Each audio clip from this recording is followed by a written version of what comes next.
It's the How to Write Funny podcast. This is Scott Dickers, your host.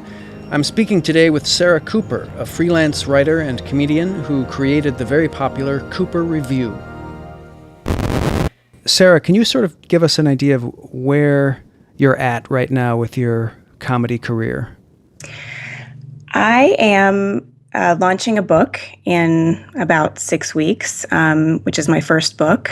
It's a humor book about meetings.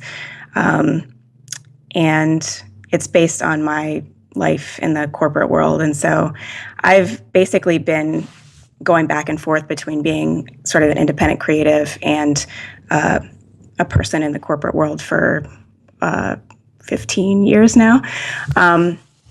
So about 2 years ago, I wrote an article and it went viral and led me to quit my job and kind of pursue writing online with my own blog and things like that. So that's going really well. And I kind of used my experience, my very boring experience, to do what I really want to do, which is kind of make fun of things. So that's kind of where I'm at right now. Great. Now, before you wrote the article that became viral, and that was the 10 ways to look smart at meetings, right? Yes. Yeah. Before that article, did you have a burning desire to get into comedy, or was that just, you were just doing it for fun, and then you sort of got lucky and decided, oh, I should pursue this? Well, no, actually I had a childhood dream of being an actress, and it was something that I always wanted to pursue. It was discouraged by my parents pretty heavily. So I ended up getting a more sensible degree than a theater degree, which is what I wanted. But once I started making some money and I was able to take off some time and really pursue acting, I realized I wasn't a very good actress. The one thing that I don't think I ever realized about acting was that you really have to be yourself on camera because the camera picks up everything. I always thought you had to sort of play this part, and I'm sort of a perfectionist, and I'd get a camera in my face and I would just sort of freeze up and be very robotic and not very interesting to watch at all. And so I found stand-up comedy because I wanted to figure out how to be myself. And I thought if I could get on stage and say what I want to say to an audience, maybe I could find that thing in myself that would let me just sort of relax and, be able to act. But then I found that I actually liked writing my own lines and making people laugh. Making people laugh is something that I've always done. Like, I was kind of the clown in my family. Whenever there were fights or anything, I'd be the one to kind of diffuse the situation. So it's a role that I knew pretty well, but I always thought I wanted to be this very serious, dramatic actress. And so I think through stand-up comedy, I realized, no, this is actually something that's kind of very close to me and something that I want to do. So that was about 8 years ago, and I just kept going with stand-up comedy. Stand-up comedy doesn't pay at all. In fact, I think I was paying people to let me perform. So that's why I ended up sort of back in the corporate world. But initially acting was the thing that I really wanted to do. And did you give up on that at some point and just stick with the stand-up, or did you still pursue the acting? I think I realized that the people that I admire the most are sort of the actor-comedian hybrids that write for themselves, like Aziz Ansari or Louis C.K., or Seinfeld. They all, they're good performers, but they're not necessarily going to go out and try to transform themselves into someone else. So I realized that that's the kind of thing that I'm more interested in doing, is sort of writing for myself and sort of making fun of my own quirks and having people relate to me and not necessarily see me as a character. So if that at some point transitions into an acting opportunity, you wouldn't turn it down? No, I wouldn't turn it down. I would love to do something like acting/writing. Got it. And you've acted in some of your videos and stuff on occasion. Yeah, I still do that. I'm actually working on a video right now called How to Be a Thought Leader, which is a very satirical kind of take on people who think that they're very smart about predicting the future. Great. So we can sort of dance around a lot of the different things you do, but I want to try to contextualize it. I didn't know you before last summer. I met you last summer, or this summer, whatever you call the most recent summer. And I was struck by how well you were doing with everything that you were doing. And so often people come to me for advice on like, how do I get into comedy? What do I do? And every single thing that I tell them to do, you're doing it. Oh. And you were just like this textbook case of, oh, here's how you do it. Here's how you do it right. Here's how you succeed in it. So I want to kind of back up and ask you, what actual personal qualities do you have that you think set you aside from someone else trying to get into comedy? Personal qualities that have allowed you to get to where you are? Or do you think it's just the persistence? Do you think it's talent, some sort of inherent quality, or is it just the way you've applied yourself? That's a really good question. I think I do have some kind of addiction to comedy and to trying to find humor in things and making people laugh. And I get, sort of a rush in sharing something or telling a joke or just seeing something do really well that I created. And so I think that keeps me persistent.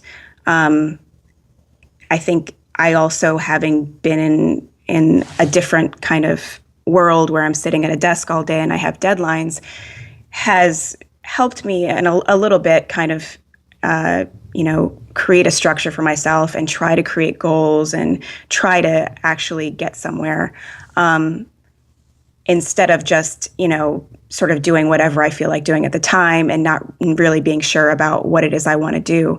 I've also had some really great mentors who have said some things to me that like helped me a lot, which, one of them was just like, what do you want? Where do you see yourself?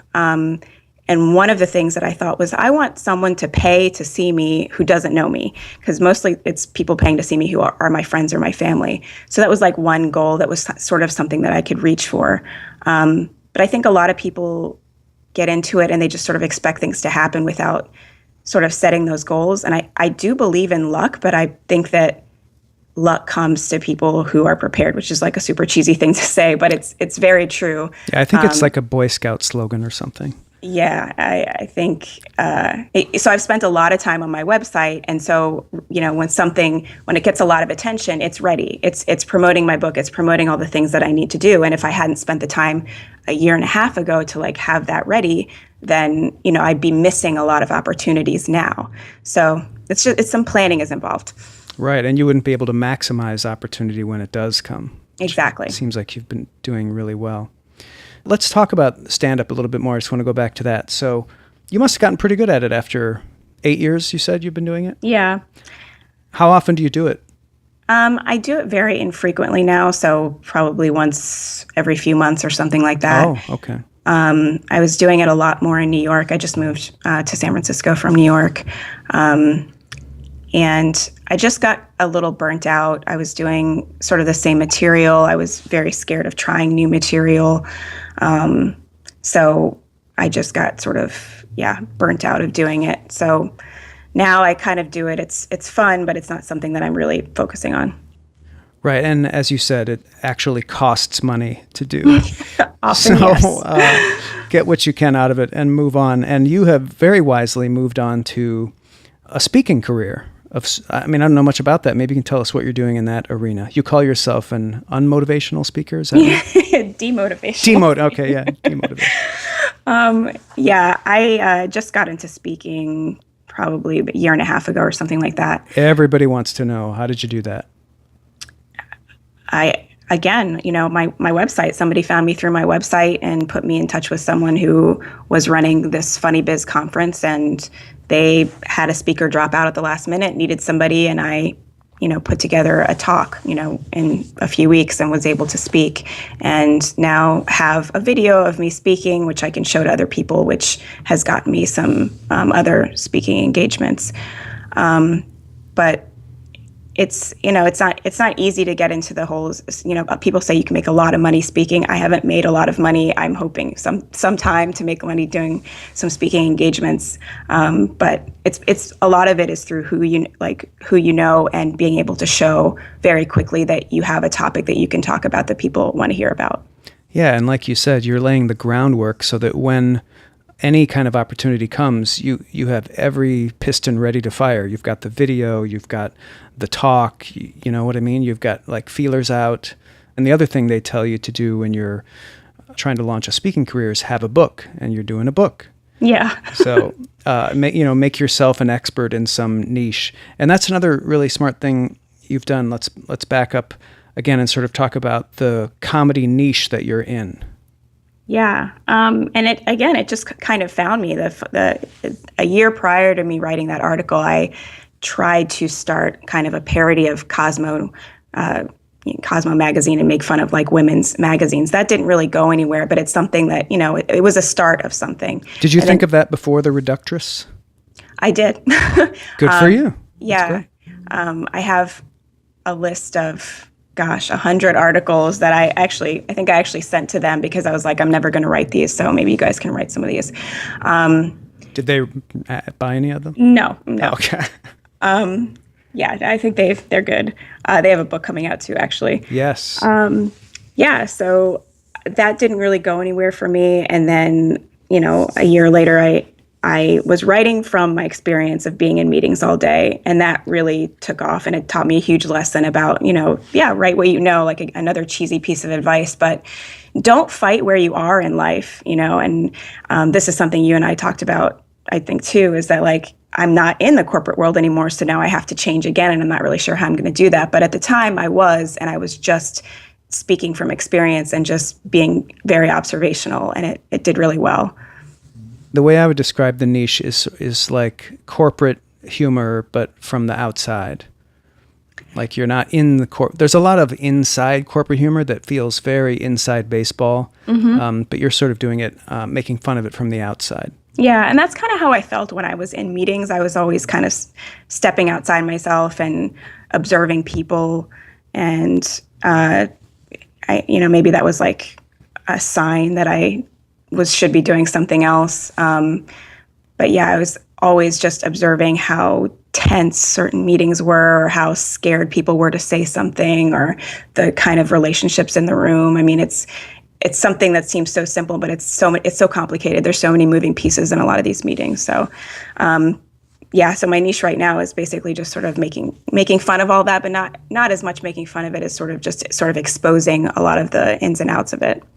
Right. And then, so you wrote that piece, 10 ways to appear smart at meetings. How, if you can quantify it, how did that become viral exactly? I posted it on Medium because I didn't even have a website at that point.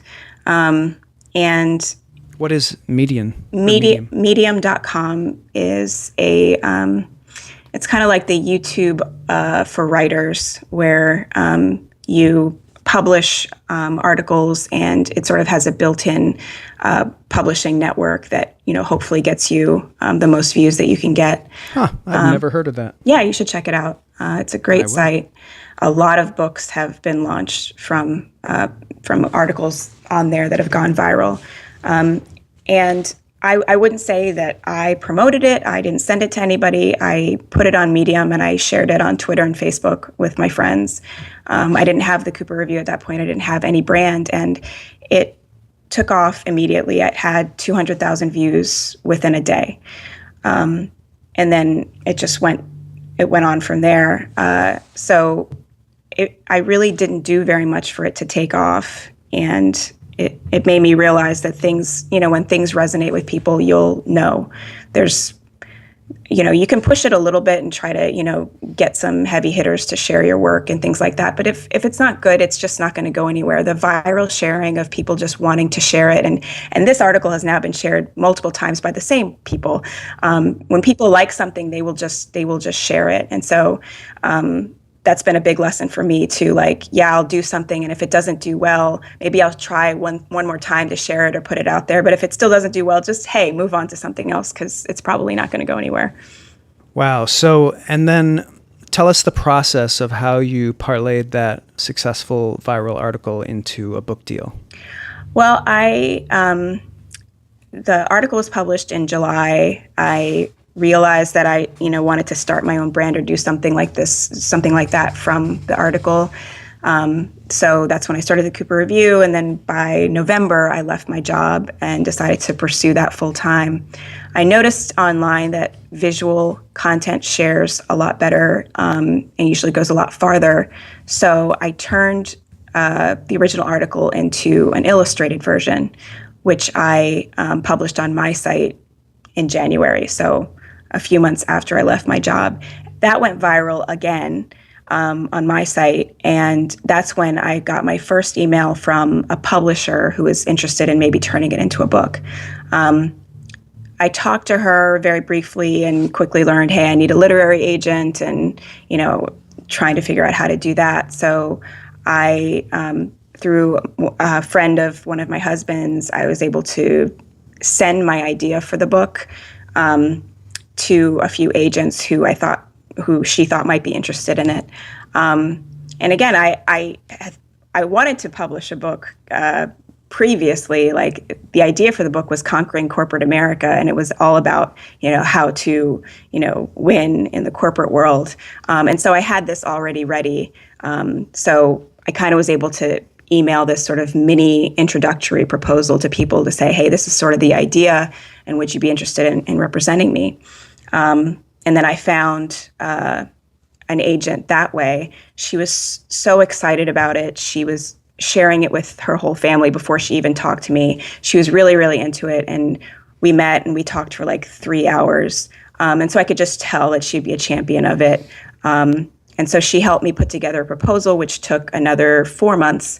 So a year after the article went viral is when I actually finished her proposal, and she submitted it to publishers, and I actually sold the book. So from the initial article to actually selling the book was a year.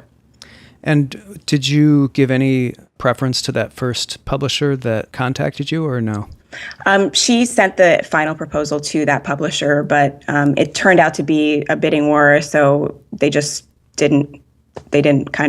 weren't able to come up with enough money, I guess. Okay, so no first dibs for them. Yeah, no first dibs. That's great. Can you tell us what the advance was? So I have an awesome agent who is able to actually sell not only that book, but also 2 other books. So it was a 3-book deal, and it was a $160,000 advance. That's great. Now, I know a lot of amateur writers sit around and think of, if I could just do a book and get that 6-figure advance, I'll be set. But then you realize just how fast that money goes. Like, oh, yeah. The agent takes their chunk and then they divvy it out, a third usually on signing, a third on delivery of manuscript, a third on publication. It's spread out over like 2 years. And so it's really not much more. When you add up all the hours you spend working on it, maybe it's a little better than minimum wage, but not that much. Yeah, it was very exciting. It seems like so much money, and yeah, you're set for a long time, but it goes very, very quickly. And even after you publish the book, I'm doing the math now of like how many I actually need to sell to even make my first dollar, and that's a lot of books. So yeah, it's definitely not the way to become a millionaire. But all that said, congratulations. It really is a great thing to have happen. I'm curious if you and your agent talked about the 3-book deal idea, because a lot of agents will say, don't do a 3-book deal. It's a trap. Do 1 book and wait for that book to do spectacularly well. Then you'll be in a better bargaining position to do your second book. Mm-hmm. Yeah. And I kind of, looking back, I wish I had I had done something like that, because I'm really not sure. The first book is 100 Tricks to Appear Smart in Meetings. The second book is actually a small corporate coloring book that's coming out at the same time as 100 Tricks. So that wasn't too bad, because that's an idea I'd had before as well. So, but the third book is TBD, and I'm still not sure what the topic of that book is going to be yet. So, and I also just, I've never written a book, and I'm launching this book. I have no idea how to launch a book. I'm just sort of trying to figure it out as I go along. And that's the other thing, as a comedian or wanting to get into comedy, like, do you want to write books? The process is very long. Like you said, you're not going to become a millionaire overnight, or maybe ever. So that's the other reason why I would have maybe not done the 3-book deals, because I wanted to figure out, hey, is this something I actually want to do? Or maybe I just want to focus on my website or something else. Right. And it's not a bad or good thing either way, because the good thing about doing a 3-book deal is that if the first book doesn't do well, at least you've locked in some kind of payment. So it can be, it's just something that, you always want to think about. Yep. So you obviously discovered the best way to get an agent, which is to get a book deal and then call agents, because they really get excited when you already have a deal. Mm-hmm. Or not a deal, but interest. Interest, exactly. Not only that, but publishers also, I never knew this. I thought, like, hey, if you have a great idea, they'll want to publish it, but they want to see that you have an audience. And that's something that they're probably even more interested in than your idea, is the fact that they know that you have thousands of people that will be willing to buy it already. Yeah, absolutely. They probably don't even care what the idea is if you have, if you have 1 million people in your social network or whatever. Exactly. So that's great. So you've mentioned a couple times the Cooper Review, which we haven't talked about. That's your website. Can you tell us a little bit more about the genesis of that, the picking a name, kind of maybe conscious thinking that you did about the vibe and the style of humor and so forth? Yeah, I really struggled with this because I didn't know if I should have just, used my name, sarahcooper.com, not that that's available, but something like that. Or something really, really generic. I think one early idea was like the state of the report or something like that, which is just nothing to do with me, but a very, generic name. Should I go with something like Conquering Corporate America, which means that I could only write about corporate America, or do something that, maybe could be opened up to more things later on. So those were some of the things I was considering.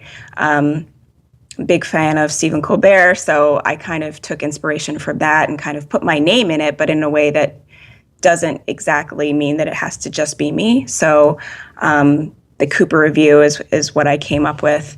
And that was basically just me putting a little bit of my identity in there, but still having it be pretty generic enough that I could write about whatever I want and maybe eventually hire writers to help me with it. And the vibe is basically just making fun of the sort of business world and every, Forbes, Inc.com, Business Insider, sort of article telling you about, how to get ahead, or what is your company culture, or like, how to run your startup, just how to be a tech guy. Like it's got a pretty heavy tech bent as well, just because that's my background. But it's very sarcastic, but it's also pretty just observational and sort of true to life. And most times people look at it and say, yeah, this is spot on, because basically I'm just sort of describing the world as it is. The corporation that you worked for, I think you mentioned it earlier, but it was Google, right? Yeah. Mm-hmm. Anything learned there besides what you already mentioned, which was sort of like practical stick-to-itiveness and being organized? Anything like humor-wise? Humor-wise, well,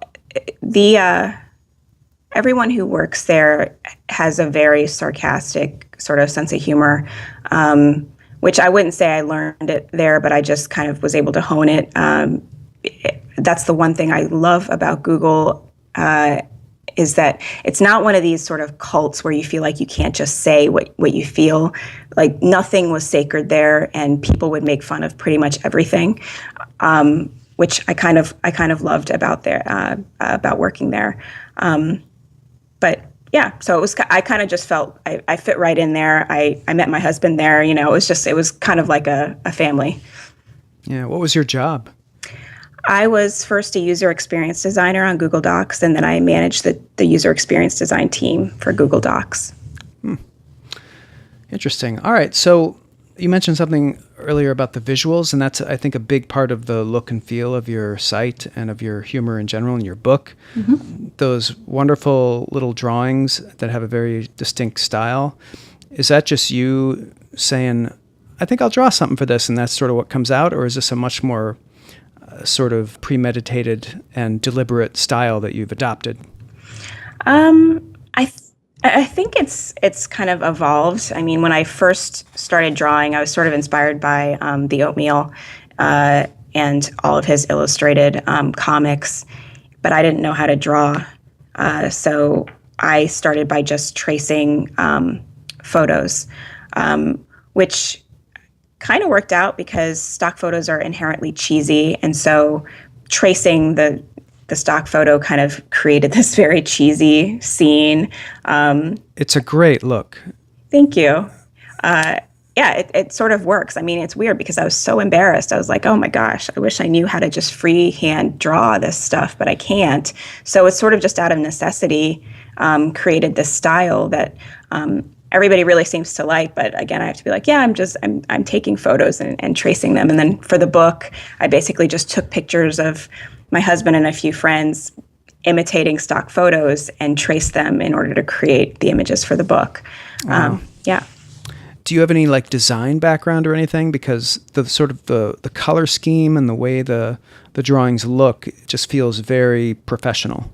Yeah, that's basically what my job was design. So not as much art, but more like user interface design is my background. So I'm very comfortable in Photoshop and Illustrator and all those applications. Fantastic. And do you use like a stylus or a Cintiq or something to do your drawings, or do you do them on paper and scan them? I do them right in the computer on a Wacom tablet. Okay. So yeah, that's another like piece of advice I always give people is don't just write, have pictures next to your writing, because that draws people in and it makes it more appealing, which you discovered pretty easily. Yeah, and it also makes it so that you can take pieces of it and share those little small pieces on different places like Facebook and Instagram and things like that. Right. Yeah. So that's amazing that you've got drawings so good and so idiosyncratic without any kind of drawing background of any kind. That's very impressive. I want to talk to you a little bit about your humor writing. Did you have any training for that, or is that just something you just figured out and started doing like 8 years ago? Yeah, I don't have any training for that. That's something that I just started doing.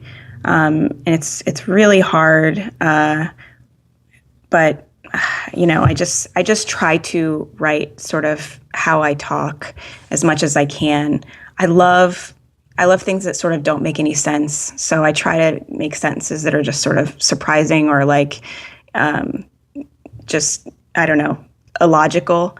And it's not something that if you try to force it, it just doesn't work. So a lot of times the things that I write will take me, a week or two of mulling it over and trying to figure out how to say the exact right thing in the shortest amount of possible, because I've noticed people don't actually read a lot of stuff. So I try to be as succinct as I can. Yeah, that's critical. Yeah. One more question about your website. Have you been able to monetize your website at all? Yeah, I have Google AdSense on my website. If something goes viral, I'll make some money, but generally speaking, on a daily basis, it's not that much. Yeah. So how did you do all of that? Obviously you worked at Google, maybe you're incredibly tech savvy, or are you one of these people who's like, you just Google, how do I make a website? Like where on the spectrum were you in that? And if you could just maybe tell us how you did it specifically, if you went WordPress or if you hired somebody or what you did. Yeah. I've been really lucky because I've been using WordPress probably since WordPress was created. Because I went to grad school for digital design, so I've just had a lot of experience with WordPress. So it was just the natural thing for me to do. And back then, it was really, really hard to create a WordPress site. You had to create a database from scratch and all this stuff. But I followed the steps and figured it out. Now it's very, very easy. There's hosting providers that will set your WordPress up for you for free and import your site if you need to. So WordPress was just the obvious choice for me because it's just the easiest thing to sort of update and change. The actual design of the site is a template from themeforest.net.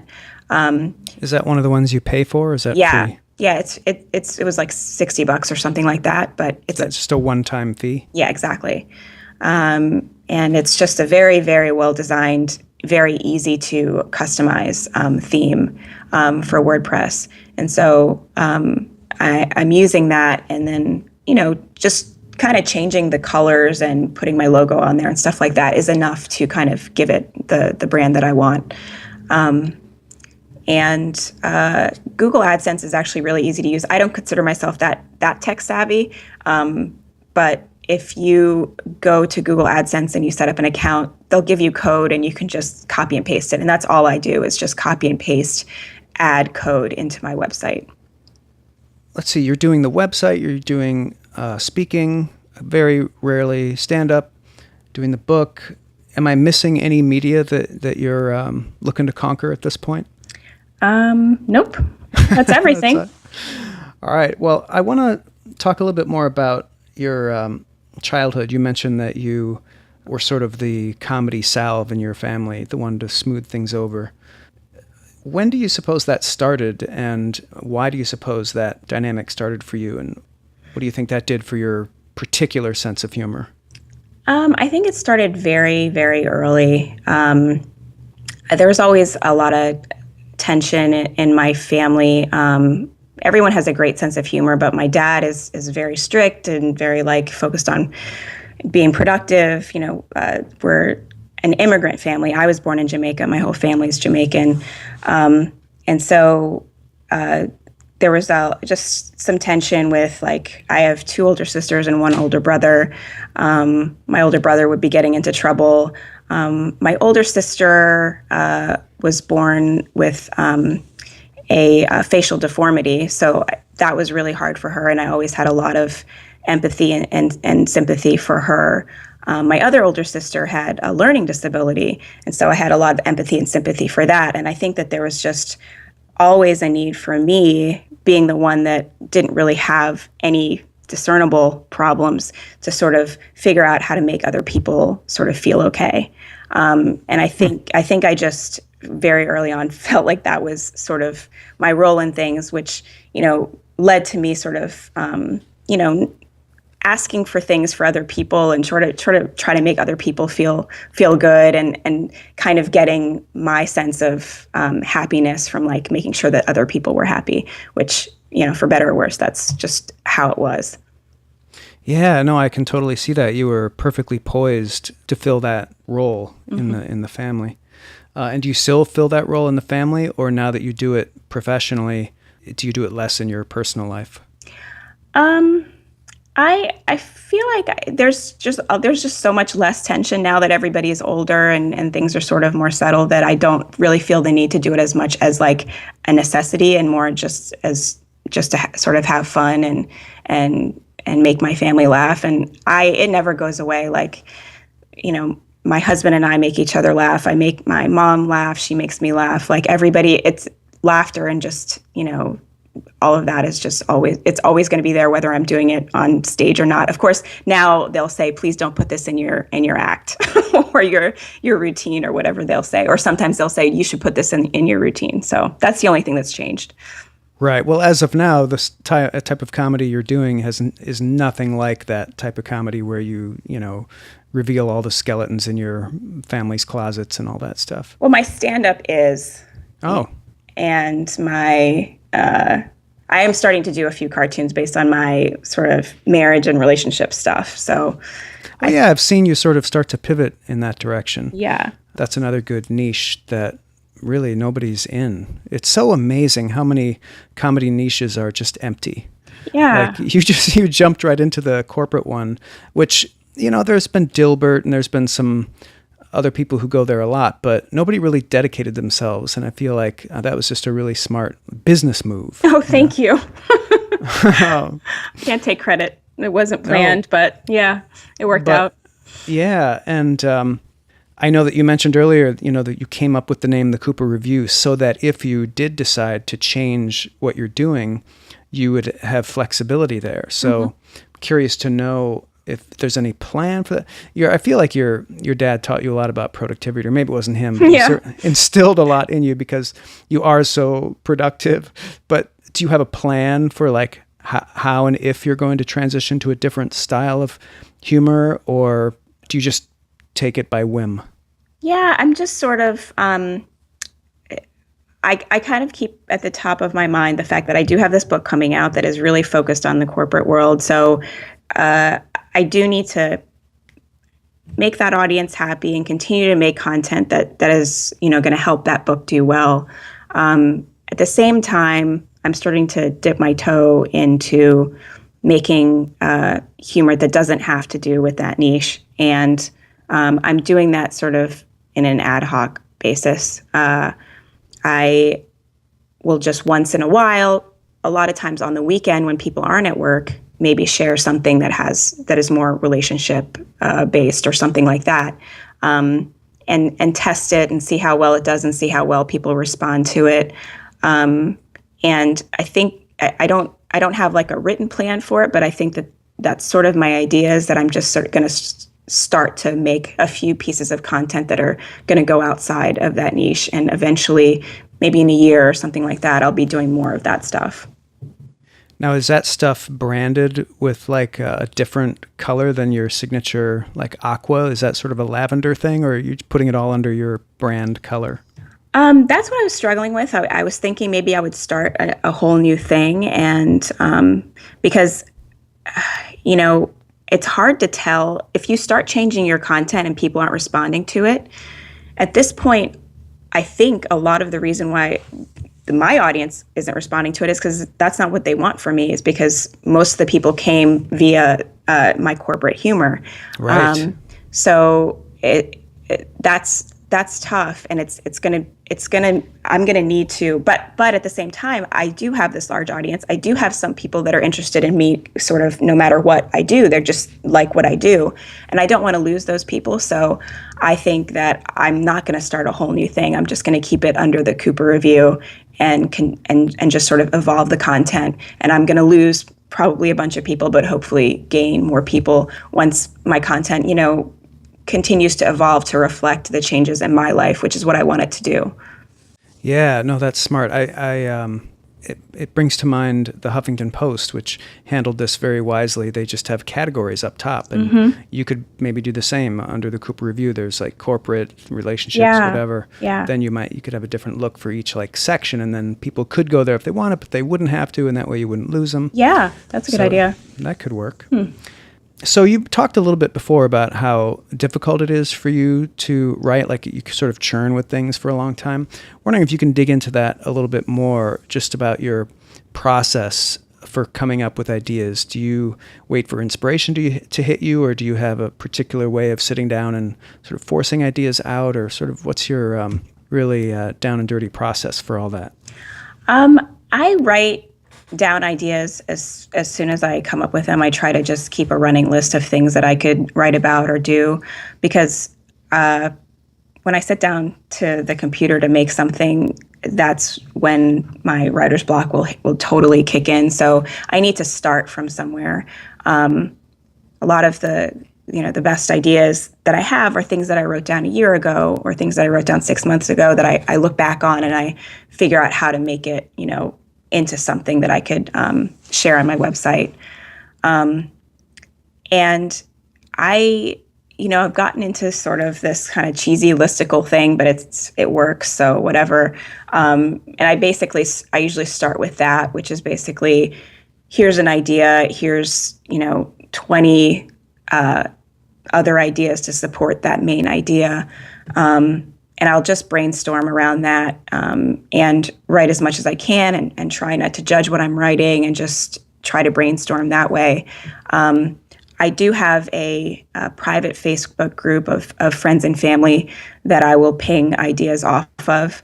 And that's been really, really helpful to kind of, first of all, once you share something with someone else, it automatically makes you look at it from a different perspective. So that improves my ideas immediately. But then other people will sort of help me figure out, is this something that's going to resonate with people or not? And they also give me ideas to kind of support the central thesis of whatever I'm trying to say. And then I start a lot of the stuff that I do is illustrated. So then I'll figure out like what each kind of piece of it is going to look like. And that's the biggest block for me, is that when you start a new idea, you have no idea what it's going to look like or what it's going to feel like. And it's very easy to just say, well, this isn't going to work, because you don't have the vision for it. It's really hard, but I try to just push through that and try to get something visual as quickly as I can, so that I can get excited about it and get excited about sharing it. Once I have like one piece of something that looks like that's what I want, then I'll start to make the rest of it and kind of hone it, and then eventually publish it. But yeah, it just takes a long time of really figuring out what it is I want to say. And I'm definitely like an overthinker. I'm like, who am I making fun of here? Am I making fun of the right person? Am I making fun of the right audience here so that the larger audience making fun of that audience will like this? I kind of like try to figure out exactly, what angle I'm coming at it from, and if I'm coming at it from the right angle. And I do that probably too much, because then people read it and they don't really care or see who I'm making fun of. They just kind of, yeah. So that's a lot of it too, is just sort of overthinking things. Yeah, no, that's something I think we all do on some level, but that sounds like a great process. It's really working well for you. How often do you post a new thing?